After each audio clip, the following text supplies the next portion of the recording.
welcome to GameSpot's coverage of Gamescom 2013. Mark Walton, you just saw some Sony games. I've been seeing the Sony all morning. So much Sony. Tell me about The Order. I'm going to tell you about The Order. So The Order is the game that was announced quite recently, and suffice to say, they're not very far along with this game. Oh, really? They're not far along at all, because the demo that we saw was essentially a tech presentation. But this is a game that's coming out in 2014. Okay. It's coming out to PlayStation 4 exclusively. This is the in Whitechapel kind of future old This is the the alternate history of the what do you call it? Sort of the post-industrial revolution England. One of the things that they showed us was how the actual engine of the game works, and essentially what they've done is they still have a texture artist, but instead of that being done at the end of the game, it's done at the beginning. So they have like a brick that's animated. As in textured, and they have like concrete, they have different types of metal, all the variations of that metal from shiny to dull. And what they can do is combine all those materials together. Make a house. Well, they can make a house, yes, but they can combine them together to create other different types of textures. So there's a texture artist doesn't have to go in and say animate a gun, because they have this different wood textures already done, and they combine them in different ways to create different types of gun. You shoot a piece of metal, it will deform. The example shown was like a bucket. You shoot the bucket, it will deform in different ways, and then as it moves and rolls around, it will react to the change of shape.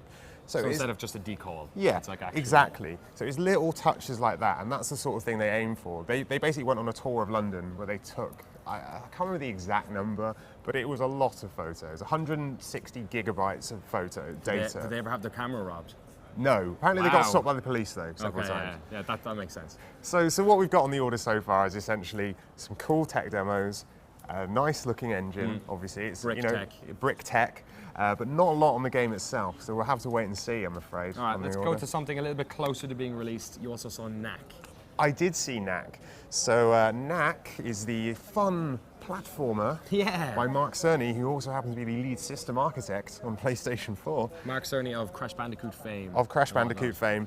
Essentially, Knack is this character that can absorb bits of the environment into him to change his size and change how he moves. That's sort of the information we've got so far, but what we were showing today was a lot more of the story stuff. Okay. Because it was little snippets here and there, but I think it was to show off the voice acting. Okay. You know, it was just like some neat voice acting in there. It's very much a family-orientated game. Yeah. Did you feel that when you were playing it though, that it was like, in terms of gameplay, that it was quite reductive that way, or would it still be fun? Like, would it be like a Spyro, for instance, one that like kind of, you know, is for kids, but lots of people would like? I would say it's more of a Spyro, for sure. I think they were showing off some of the more trickier platforming sections in that game.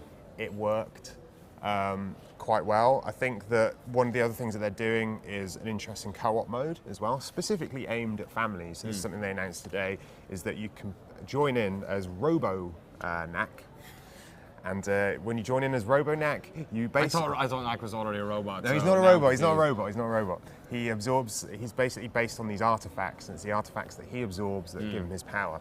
But Robo-Knack can join in. You can join in as a second player, and the idea is that a parent can join in with their child, and you as Robo-Knack can donate bits to regular Knack so he can build himself bigger and make the game a little easier. Chop off a leg and kind of... Yeah, you can also... Yeah, well, yeah, he's just ripping off limbs randomly, as you do. Family games. Absolutely.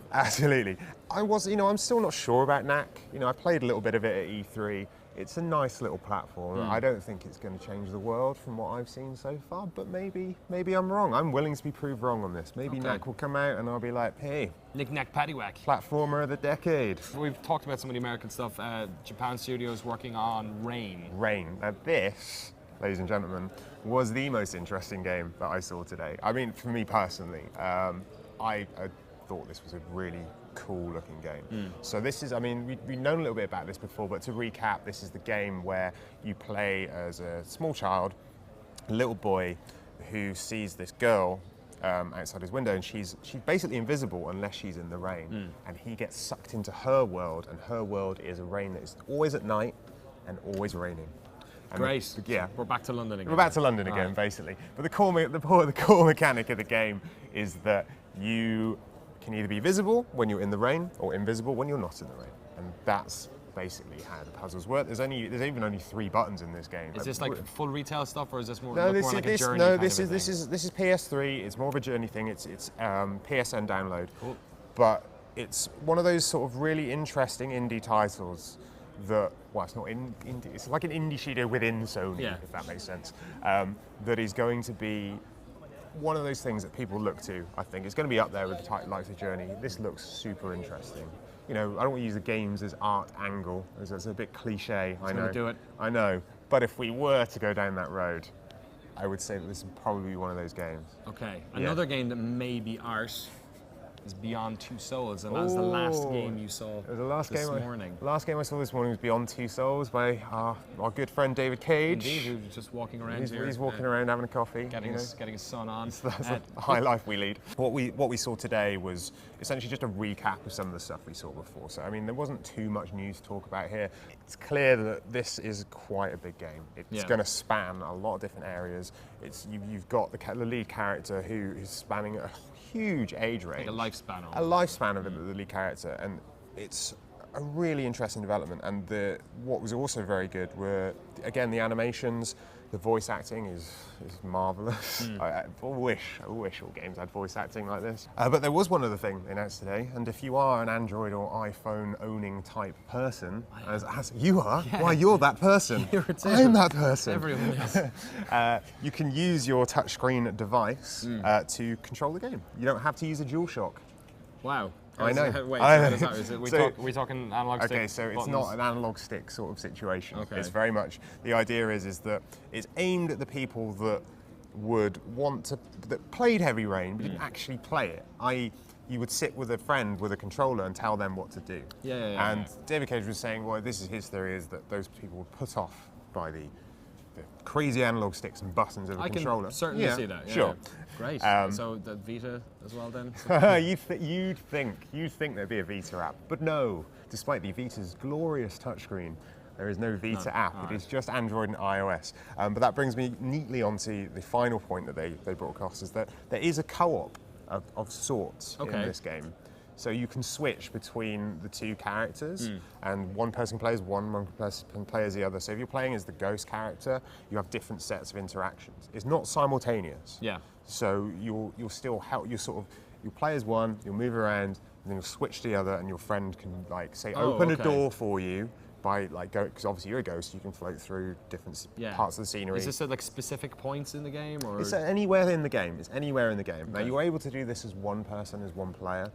But it's if you want to involve a friend in a way and work together. I got a friend who's really into ghosts. He's like doesn't really like playing games about humans. Yeah, he's like ghosts. That does it for me. That's that's the kind of thing I'm into. Then go for it. You can do that. And they can use their phone. And so there's any combinations. You can have a DualShock. I mean, Germany's been Germany too long. You can have a DualShock and a phone and DualShock. You can have two phones if you want. No one wants to play a DualShock. So there you go. Future of video games. It's the future of video games. It's happening. As David Cage with emotion. Sweet. All right, Mark, thank you very much for talking to us about all of the Sony games. I know you've got a bunch more to see. I do. So we'll catch up with you later, but make sure to stay on GameSpot.com for way more coverage of Gamescom 2013.